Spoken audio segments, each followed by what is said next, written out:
Ya, dialog kita lanjutkan kembali masih bersama pengamat kebijakan pendidikan Cecep Darmawan yang saat ini berada di Bandung. Sebetulnya kami juga sudah mengundang anggota DPR RI Komisi 11 Firman Subagio, namun kemarin sudah memastikan akan bisa bergabung, namun pada pagi hari ini belum ada respons ya. Kang Cecep, ini kalau kita bicara soal rencana pengenaan PPN di dunia pendidikan, tadi ada beberapa hal yang sudah disampaikan Kang Cecep bahwa ini juga sudah dianggap melanggar konstitusi gitu ya. Karena tujuan konstitusi itu adalah mencerdaskan bangsa. Dengan pengenaan PPN terhadap dunia pendidikan, ini jelas akan mengurangi potensi untuk mencerdaskan kehidupan bangsa. Kurang lebih saya dengan istilahnya begitu, kurang lebih. Benar nggak itu, Kang? Ya, jadi kalau mau diruntut begini, pendidikan itu kan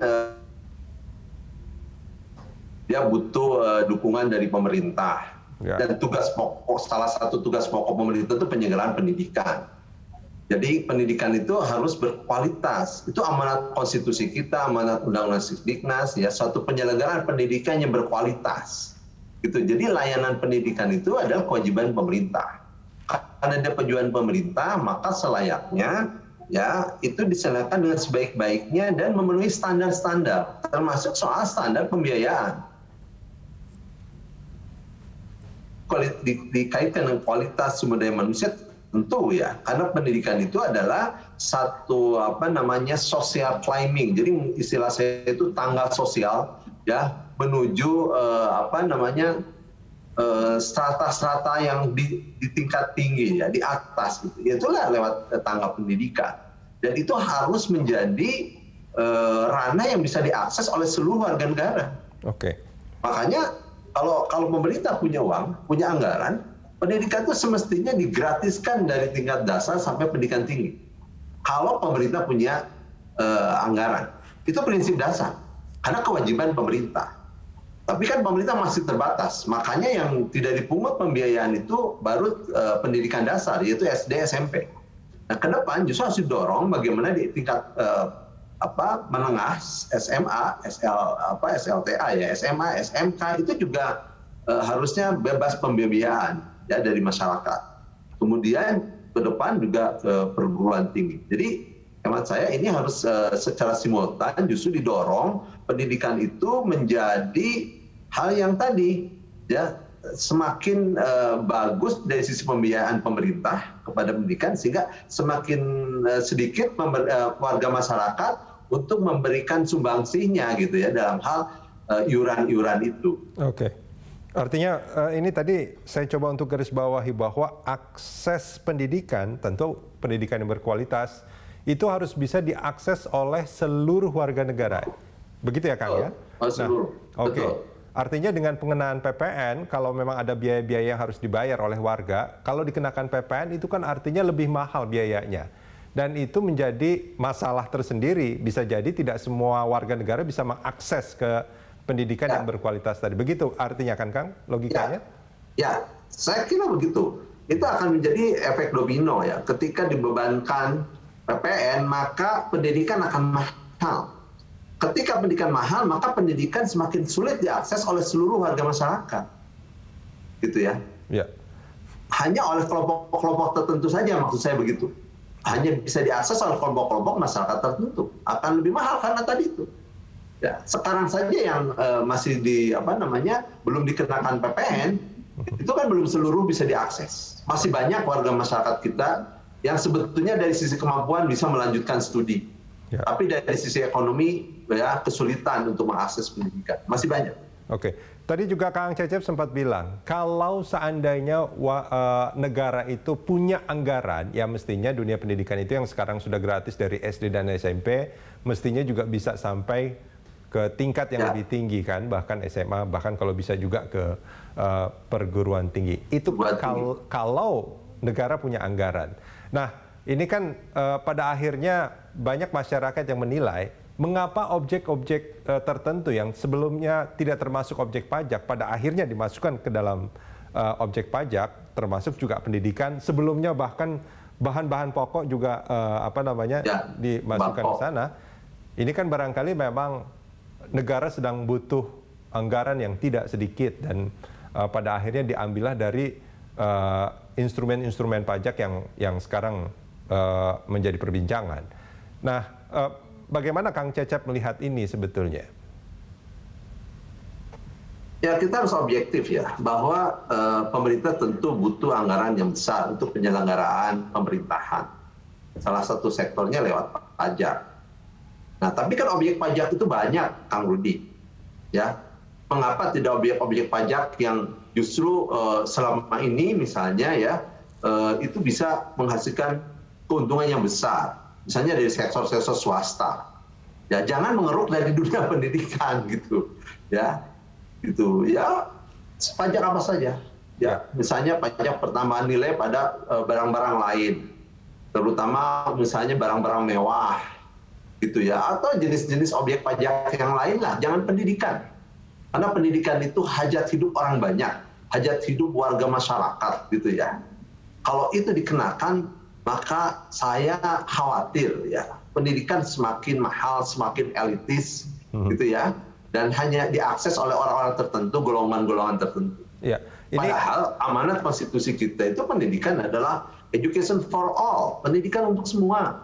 Ya, ini saya itu kadang-kadang kan suka diskusi gitu juga ya. Ada teman yang WhatsApp gitu, dia bilang PPNBM untuk apa? PPN untuk barang mewah sempat barang mewah. %. Tapi ini kok ada rencana untuk bahan pokok yang bukan jelas-jelas bukan barang mewah, itu akan dikenakan pajak. Kemudian juga pendidikan yang harusnya bisa diakses untuk seluruh warga negara, kok juga dihilangkan keistimewaannya gitu. Nah ini pada akhirnya mungkin publik bertanya soal keberpihakan pemerintah soal pajak ini. Nah gimana Kang Cecep melihat? Ya saya pikir saya sepemahaman ya bahwa masih banyak upaya yang bisa dilakukan oleh pemerintah untuk menaikkan pajak selain mengeruk dari dunia pendidikan. Ya, itu saja dulu optimalkan. Kan belum dioptimalkan. Malah jangan sampai jadi ironi gitu. Pendidikan akan dikenakan pajak, sementara sektor-sektor lain yang itu dinikmati oleh kelompok-kelompok high class, ya kelompok-kelompok ekonomi orang-orang kaya gitu, malah pajaknya kecil, bahkan mungkin tidak dikenakan kenaikan pajak gitu. Nah ini logika ini harusnya yang harus dibuka ya kepada kita semua, didiskusikan gitu loh. Ya pemerintah butuh uang ya, ayo kita itu bagaimana menaikkan dari sektor pajak. Ya coba DPR kemudian pemerintah mengajak stakeholder kita ya, perguruan tinggi misalnya, para ahli, diajak bicara di situ, dibuka. Kalau ini bisa dibuka dan kita bisa berkontribusi, ya sektor mana yang bisa mendongkrak gitu, ya pendapatan negara dari sektor pajak selain pendidikan, kan itu jauh lebih bagus. Pendidikan sudah jangan diganggu lah, menurut saya ya, jangan diganggu. Bahkan harusnya pendidikan itu disupport. Yang pajak-pajak yang tadi saya katakan, special tax, ya pajak-pajak yang hanya dinikmati oleh kelompok-kelompok tertentu gitu ya. Nah, coba itu yang harusnya dikejar oleh pemerintah. Dan hasil pajaknya itu disuntikkan kepada dunia pendidikan, bukan dunia pendidikan disedot gitu ya. Tapi Kang, disuntik bukan disedot. Kang, ini kalau boleh saya garis bawahi pernyataan Kang Cecep tadi yang pendidikan jangan diganggu, artinya ini kita bicara soal PPN ya. Ini istilahnya pakai pokoknya ya. Pokoknya pendidikan jangan diganggu. Begitu nggak kira-kira? Atau sebetulnya masih ada ruang untuk diskusi juga atau gimana? Nah, kita jangan terjebak pada pengalihan dunia pendidikan menjadi dunia swasta. Dunia pendidikan jadi dunia privat, itu nggak boleh. Ya. Makanya saya katakan tidak boleh diganggu, tidak boleh dialihkan, tidak boleh digeser. Dunia pendidikan menjadi tetap domain publik, domainnya pemerintah, domainnya negara, domainnya amanat dari konstitusi, gitu, yang harus diprotek. Bahkan bukan hanya diprotek, ya, tapi didukung, disupport, dimajukan, supaya kita ingin menjadi negara maju itu ya memang titiknya ya dasarnya harus lewat pendidikan, mau tidak mau. Gitu.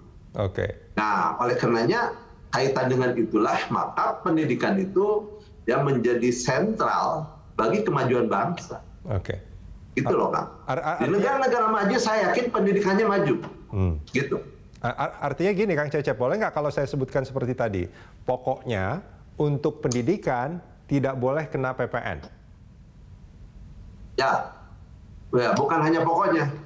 Ya, kalau boleh saya katakan amanat dari para pendiri bangsa mencerdaskan kehidupan bangsa yang tertuang dalam pembukaan itu kewajiban pemerintah. Makanya pemerintah selayaknya bagaimana memuliakan pendidikan, bukan menyedot dana dari pendidikan, tapi memuliakan pendidikan. Oke. Gitu. Ya, bahasa Kangnya boleh tadi ya, boleh seperti itu. Tidak boleh apa-apanya, nggak boleh diganggu. Kang, nah ini kan gini, sekarang draft itu sudah beredar. Di sisi lain juga negara sedang membutuhkan anggaran yang tidak sedikit untuk menjalankan pemerintahan.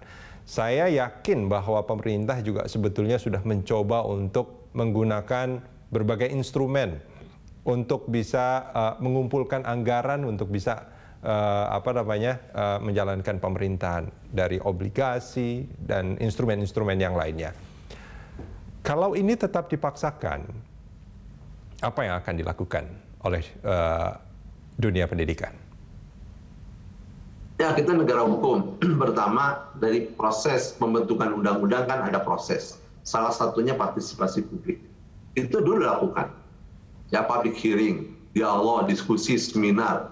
Itu di undang-undang tentang peraturan perundang-undangan, ya, sudah dinyatakan harus ada partisipasi publik. Nah, nampaknya ini belum banyak dilakukan.